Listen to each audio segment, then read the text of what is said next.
All right, Steve. Question one is the only scripted one. Then we go unscripted for the rest of this. But it usually opens up the best part of the story, which is how did you accidentally fall into franchising? What's your franchise backstory? Well, my wife and I had discussed opening up a childcare business for a while. She was in the business for a long time. When I met her, when we were teenagers, she was working at a childcare center, and she just developed into that business. She went through several different larger childcare companies and ended up being a director at one, and then had her own children. And I was going to school and law school, and uh, started working. And she helped some ladies open up a school. They asked her to be a consultant, and they wanted to open up their own daycare, and she said, yeah, I'll help you. So she helped them out.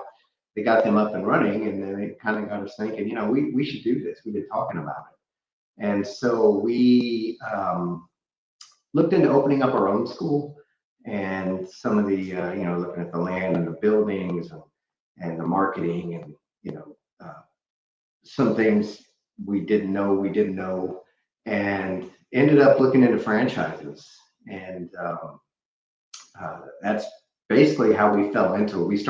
We looked at some of the bigger uh, franchises, and ended up at the end talking with Children's Lighthouse, and their model was awesome. They were very small, family-oriented business.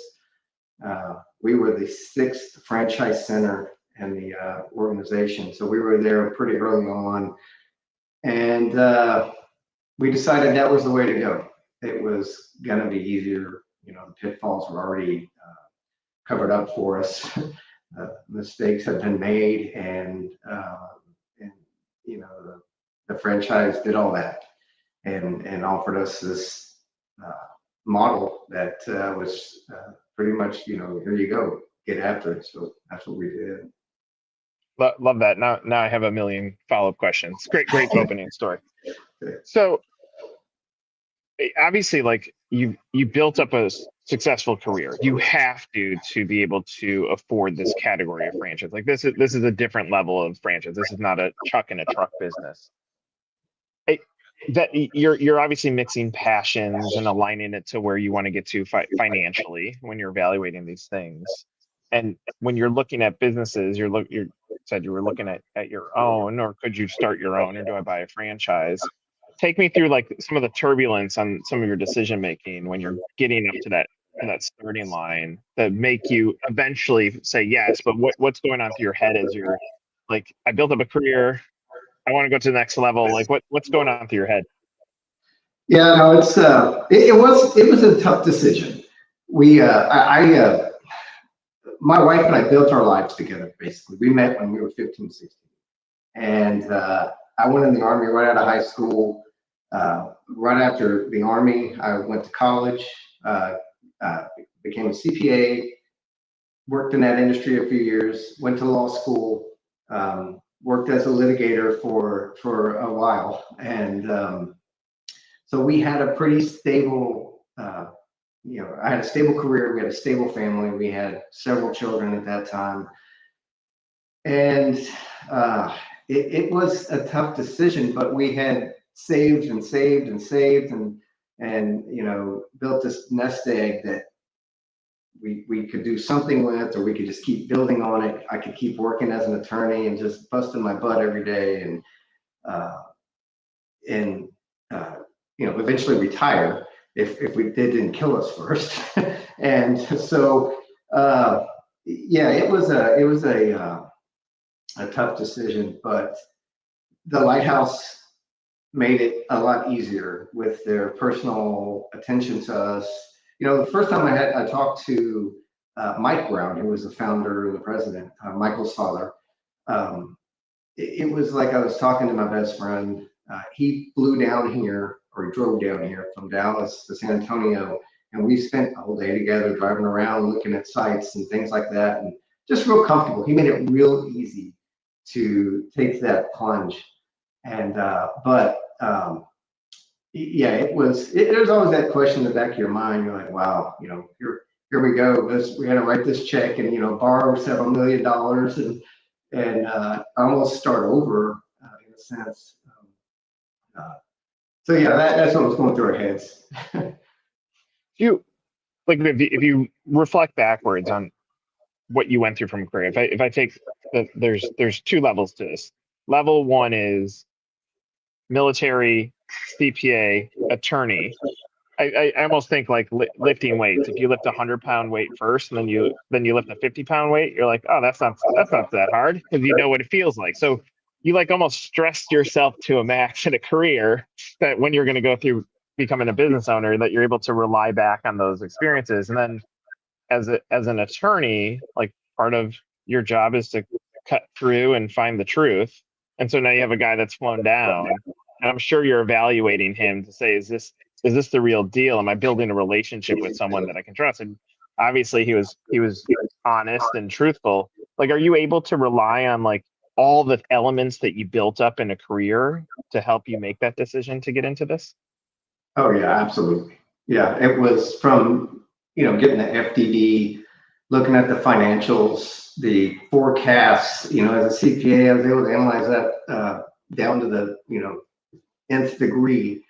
And, doing our own budgets, doing our own pro formas and, forecasting out, that was having that background was a godsend almost. And then on the legal side, yeah, everybody I spoke to there, obviously it's, one of my jobs as an attorney is to assess people, pull the truth out of them, kind of determine whether or not, they're being totally honest or, just trying to give you the pie in the sky story to sign up, that kind of thing. But yeah, they were genuine, still are genuine.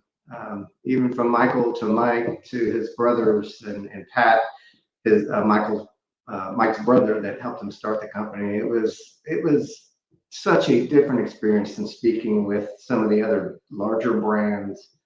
Um, it, I could tell the motive of the Children's Lighthouse was absolutely totally 180-degree difference than the motive of some of the other brands that I was speaking with.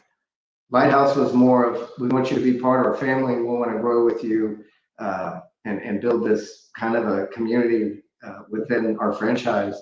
And the others were more like, if we sell one more franchise and we get a new airplane to fly around in and that kind of thing, literally is what I was told. So it was totally different. And yeah, being able to assess those different levels and get down to the truth of what's going on, what's the big deal.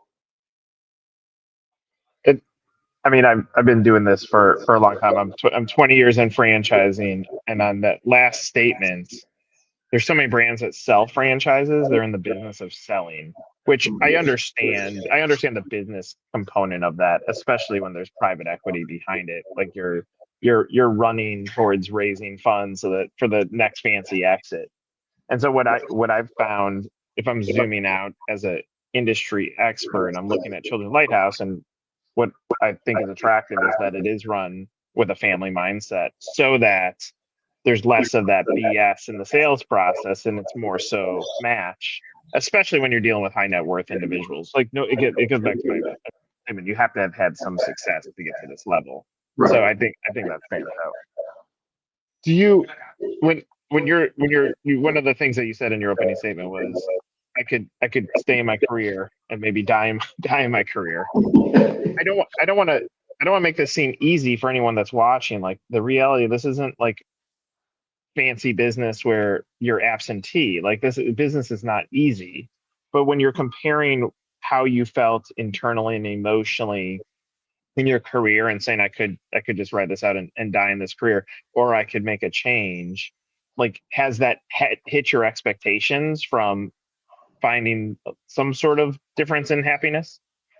Yes, absolutely. It's and yes, the business still requires a lot of input from the owner. I mean, you got to keep your finger in it, no matter how many managers you have and how good they are.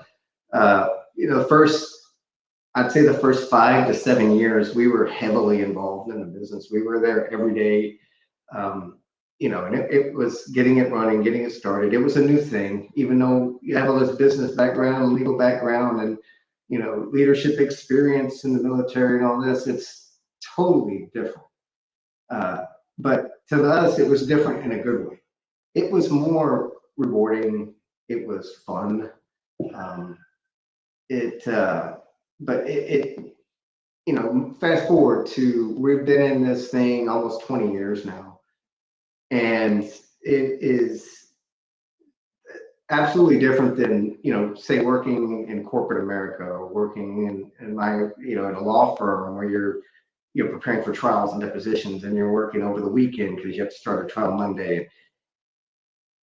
This is totally different. You can get to a point where you're kind of semi-retired, and you have the management in place, the training that you give them and they give the employees and the staff. It all just kind of melds together into this perfect setting where you have someone running your business, although you're overseeing it, but you're not there on a daily basis. And I kind of joke sometimes with my director and the teachers. I'm like, I can't even do your job. I can do everything else, but I can't do your job. It's a specific thing that requires a special person as well. Yeah, our expectations have been blown out of the water as far as our, lifestyle and, less stress. Now, there's stressful times, don't get me wrong. We're putting out fires, on a pretty regular basis, but yeah, it's been a great experience and a great career for us. It's different when it's fires on your land versus fires for someone else's wealth, right? Exactly. I have a weird analogy because it's fresh in my mind. We were just in the Bahamas at Atlantis, and I go with my 10-year-old. We go in the lazy river, and they have these rapids that are coming up, and my 10-year-old wants to like jump out of the float and go backwards. He's like, I'm scared, I don't want to go down this. I go, it's called a lazy river. But for him, he had never gone through that part of this, and so he has this level of fear until he goes through it. And then of course we go through it, and he's like, okay, we're going to keep going on over and over and over and over again. Even though in your career, obviously, you understood aspects of what it was going to be like, but did you have to have a good conversation inside your brain to say, okay, going into this type of business ownership, there are rapids coming up, and even though I know there's been success, I have to battle through this so I can have some understanding and comfort so that I can say I made the right decision? Oh, yes. Yeah, there was, and early on especially, there was a lot of times when you start questioning what you did. You're like, oh my gosh, why are we in this business? And but you get through it. You have to, and you learn from those experiences, and it makes the next one easier, and the next one easier, and less stressful, and you just have a better understanding of how to handle things. And one of my rules I live by and that I project to our management team is you give your problems the shortest lifespan possible.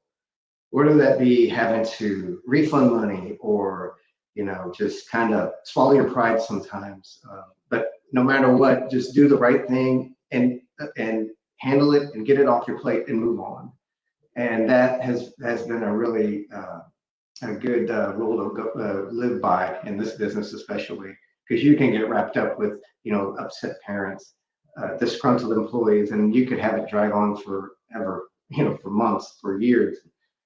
Or you can just deal with it, do what you have to do and get it off your plate and move on. And the best way. It's not that you're trying to disrupt the legal community, but I think you just gave advice on whether you should sue someone or not too. Exactly. We had a situation where a competitor was taking our employees, and they were.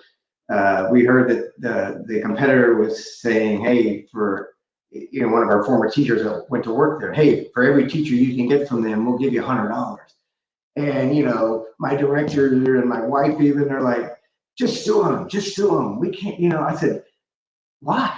Then we're in this for the next 2 years, and we're probably going to be out money and time and turmoil." I said, let's just do what we do because we do a good job of what we do. We will replace those teachers that left. We don't want them anymore, and move on. And we did, and it worked out great.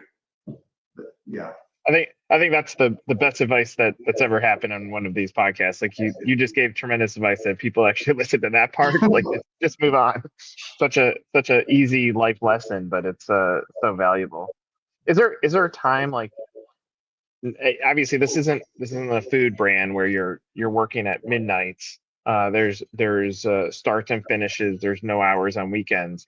Are there times during this open time where you're like, all right, this is why I did this. I got and use the term semi-retired now that you've hustled in the business and built up the infrastructure. But are there times where you're able to say, this is why? Oh yeah, sure. Yeah, it's like you mentioned, this business is also it's just a great business, and it to me it's almost like a best kept secret. You're not open at night. You're not open on the weekends, and yeah, during the times we are open during the week, we're handling things, but we can do it from just about anywhere. We go into the schools, when we need to, and but yeah, it's a good feeling to be able to have that kind of freedom and still be running a business and making a really good living doing so, and helping your staff and your managers help them to make a good living as well. We like to reward them as much as we can.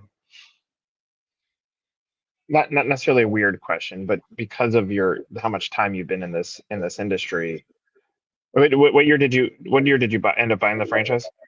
We signed our first franchise agreement in 2005, and we opened our school in 2007. Okay. So I think about like today's time, and part of the audience that I'm thinking about that could watch this is someone that is like stuck on the edge of the diving board. Like, do I do this or not? And I think for people that build up success, the other thing statement that they have in their head is this too shall pass.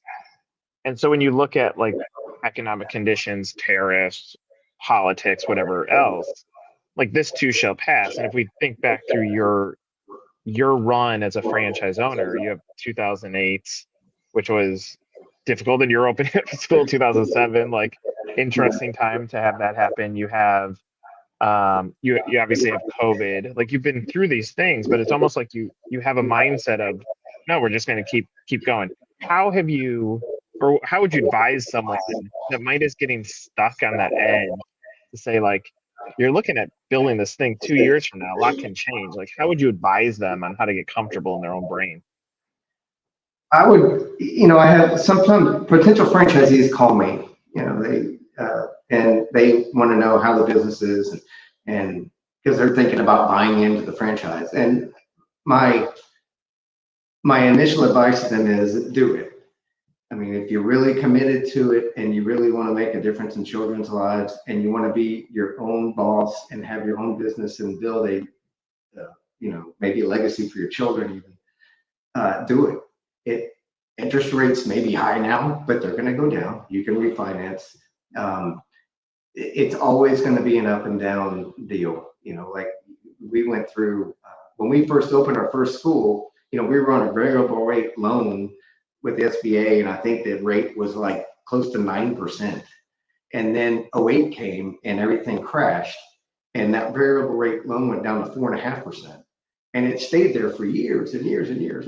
And when the rates started going up, well, I refinanced before then, and some people didn't, and they still have this high debt service. Some people did; they have low. But my point is, there's always a way to not really manipulate the system or what's going on to your benefit, but just to make smart decisions and know that things are going to go up, they're going to come down. Sometimes our enrollments 240, sometimes it's 190, but it's always going to go up and down. We've had a school destroyed in this freeze we had a couple years ago in Texas, and we had to close for 3 months and rebuild the whole thing inside. And we just adapted. We put the kids in other lighthouses that were closed. We had our teachers actually babysitting the children if they wanted to. But in the end, all the parents came back, everyone, and then some. And but there's always ups and downs, roll with them. You know, it'll be fine. It's a marathon, not a race, and stick with it. And we have, under many different circumstances, COVID was horrible, and we got through that. Yeah, and it's a business that is almost recession proof. I mean, there in a lot of these times, like in the 2008 and a few years after that, and some other hard economic periods in the country, we didn't really have a problem. It's it's almost like barbers. Everybody has to get their hair cut. So people have to go to work. They have to put their children somewhere. And but yeah, my advice is just do it. And the first step is to make sure you want to do it. And if you do, get after it. You mentioned how you felt culturally with some of the bigger brands when you're going through the process. Is there a fear that this gets too big, or do you feel like because of the checks and balances of family run, not private equity run, like do you feel like that has helped protect this culture so it doesn't turn into one of the ones that you said no to? Yes, I think so. And we've discussed it. And when I say we, me and my wife, other franchisees that have been in pretty much as long as I have. But we're talking, we're getting bigger, we're getting bigger, we're getting bigger. But it doesn't feel like it. It still feels like, there's 7 of us at the franchise meeting instead of, 80 of us. And a lot of that is due to, the Brown family and the way they've maintained the close-knit, family-oriented atmosphere. And I don't see it getting, short of them selling to some, private equity firm, which I don't see happening. I don't see it getting to the point where it's like one of the other brands that I spoke to. You can never say never, but it's not a fear that I have or any of the other, owners that I talk with on a regular basis have. I'm going to close with this question. What is the dream now? Where do you go from here? What are you thinking about? Well, we we have another territory that we have a franchise agreement on. We've had it for a while. It's just finding the land in this certain area we want to be in. I think we're getting close, but we want to open another school. We have been waiting just a little longer to wait for some of the interest rates to come down, some of the land pricing to get a little more in line with where it should be. But yeah, the dream is, short of we're already living the dream, really, is to just continue on. I'm 56 years old. My wife's 55. We have a 30-year-old grandchild, and we have a 17-year-old, and 2 in between.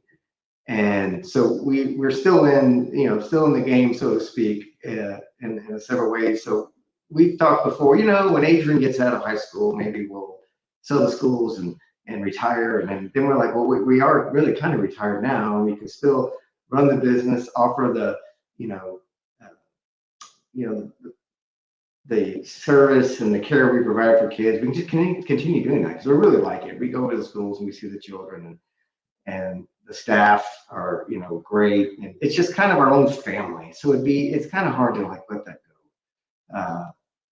go. So yeah, I think from here, we just continue to march and continue to do good things, help our fellow franchisees and help the franchisor when we can, and just keep enjoying it.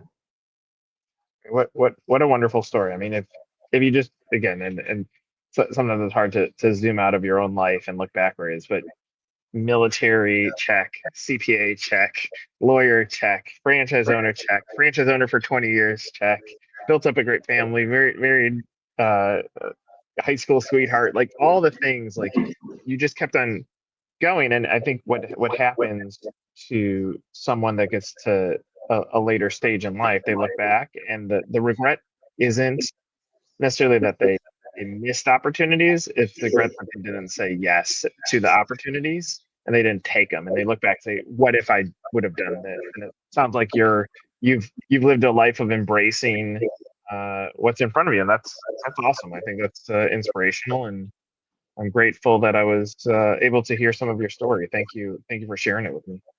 Well, I appreciate it, and thanks for the recap, because you're right. You never zoom back and look at your life. I appreciate that. You've done some awesome stuff. So, Steve, thanks for doing this. For Steve, I'm Nick. This was another episode of Meet the Z. Take care.